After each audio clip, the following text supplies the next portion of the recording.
Hey guys, welcome to another tutorial of the Solution Journals. Today we will learn how we can fix the WhatsApp microphone in seconds. So the first step is go to settings, and now you pick in app management.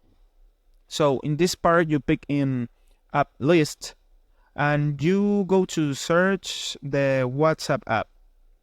So in this part we pick in storage and cache. So you need to pick in these two buttons down here, and this said clear cache and clear storage. You pick in these two buttons and you need to restart the WhatsApp app. If that's not work, you need to delete the WhatsApp app and you need to install the app again. So that is the process. You need to do these three steps, and the only thing you can do is go to the WhatsApp app and prove if the microphone is working.